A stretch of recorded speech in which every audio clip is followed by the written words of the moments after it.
don't taste it, and I say amen, it's no problem. Right. If I taste a little bit. You can't taste a little bit unless if you're going to be tasting a lot, because you're not allowed to eat before Kiddush. So I say, look, I'm You say no thank you. Say you're on a diet. not used to say that. I know. That's why you're saying say you're on a diet. Okay. Now, we learned already, you learned yesterday that you have to do lechem mishnah. So you need 2 halachos. And we learned they have to be complete halachos and so on. Now, there's a custom brought down in halacha that, let's say, okay, so first of all, okay, so how do you hold it? You have 2 halachos Friday night and Shabbos day, right? How do you put the halachos next to each other? Like, what do you do with them?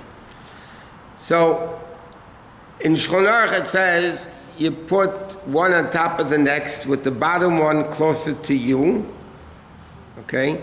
And then you start the one that's closer to you. That's a Kabbalah.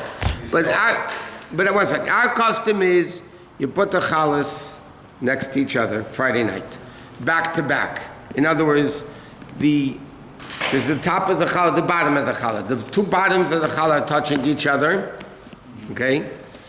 And in the morning, Shabbos morning, the right one is a little bit higher than the left one, okay? But in the Friday night, you put them next to each other, back to back.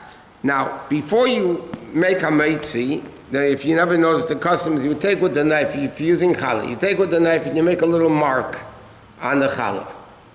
Now, what's the purpose of that? Because before sliced bread existed, people had during the week, you had a whole roll or whatever it was, okay? So the din is, you're always supposed to make a bracha on something whole rather than something not whole. If you have a choice to make something on a complete thing or a non-complete thing, it's more respectful to make a bracha on something complete. So normally, during the week, what people would do, so now there's an issue, because you want to make a bracha on a whole roll, let's say a whole piece of bread, bread, but you want to minimize the separation between the bracha and the eating.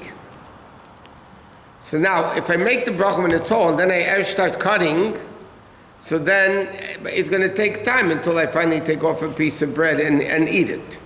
So during the week, what does halacha say you do? When you start the bracha, Baruch Atah Hashem Elokeinu Melech Ha'olam Hameitzi Lechem Min Haaretz, you start cutting the bread. So it's really whole. And then by the time you finish the bracha, you break it off at the bottom, and then you eat it. That's what you do during the week.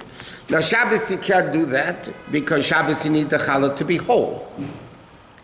So what do? We make a mark on the challah. We don't cut into the challah, because it's not going to be whole. We make a small mark on the challah as if to show, this is where I'm going to cut, so it's not going to take that long to figure out where I'm cutting.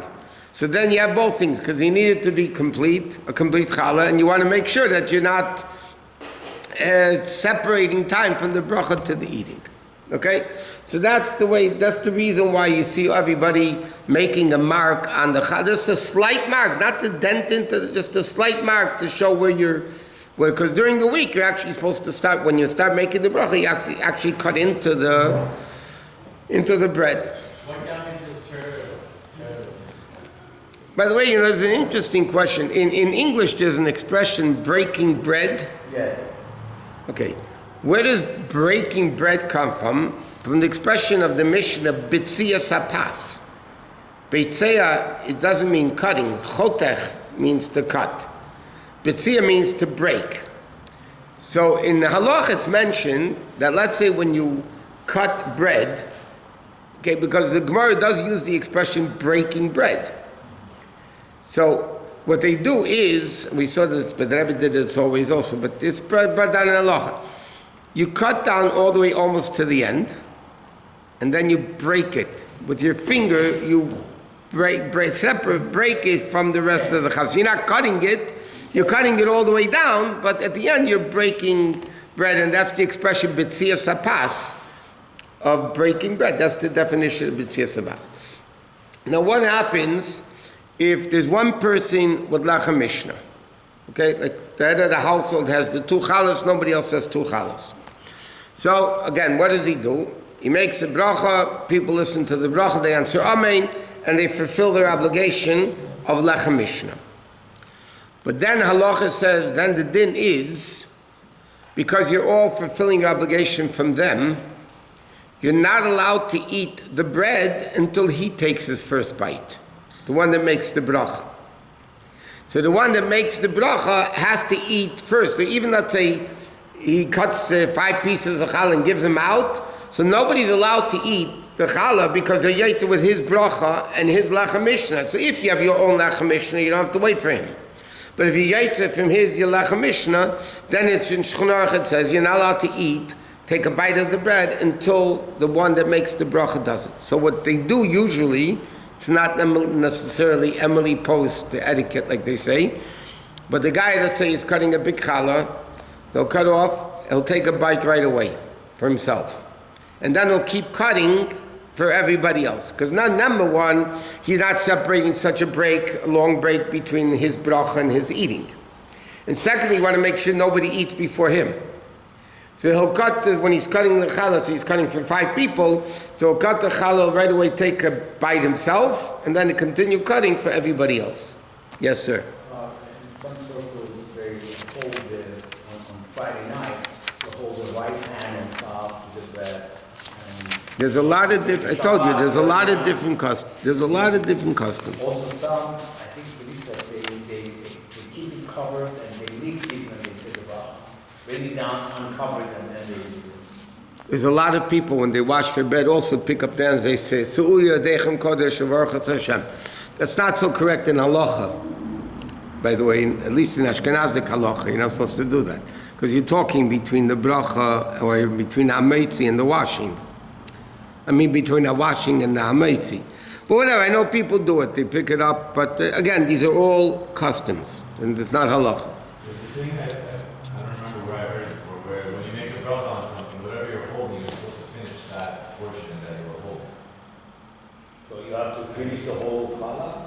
That's what I'm saying, that applies to this, like a lot of things leftovers. See, if you're making a bracha on a whole cow, you have to finish the cow. You're making a drama on a watermelon and have to eat the whole watermelon?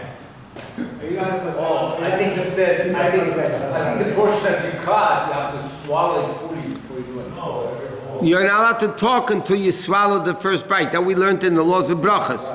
Anytime you eat something, okay, let's say you eat a piece of cake, and you make a bracha during the week, whatever, Shabbos, doesn't matter. You make very many to take a bite, you're not allowed to talk until you finish the first bite. Because of the thing, You bite into a fruit. how little can the little piece of bread should be? Again, whatever you put in your mouth, that you have to swallow before you talk. There are people that have an opinion that wants to say, nobody does it, that if you take a sucking candy, and put it into your mouth, so when is the end of the first bite? So there is an opinion that says you're not allowed to talk until you finish the candy. But that's... Good for kids. It's good for kids. Good for people that you don't want talking. But, so what's done, usually the guy that makes the Hamotzi, in that case, when there's a number of people, he'll take a bite first, and then he'll give it to everybody. The hardest thing for me when I came over this was not to talk during the time I was watching until I Hamotzi. Okay. That's why they say, you know, according to halacha from Baruch Shamar until after Amida, you're not allowed to talk. So they say in shuls, it takes longer until you begin Baruch Shamar than from Baruch Shamar to the Amida. Baruch Shamar takes quick because you can't talk. But until then, you could talk, Akachainik, with everybody in the round, so it takes longer. What? Because it says Betzias Abbas, is it better not to cut all the way with slices? So I'm telling... No, at least for the person themselves is making the bracha. They should cut it and leave a little bit. What? It's the story with the end that we put on the side. The reason why people cut off an end of the challah and leave it to the side and then continue cutting, because it says in halacha, if you eat the end of a piece of a loaf of bread, it makes you forget your learning. It's kosher l'shikcha. You forget your learning. But people that don't learn don't have the problem. No, as I'm saying, there's certain things you don't do.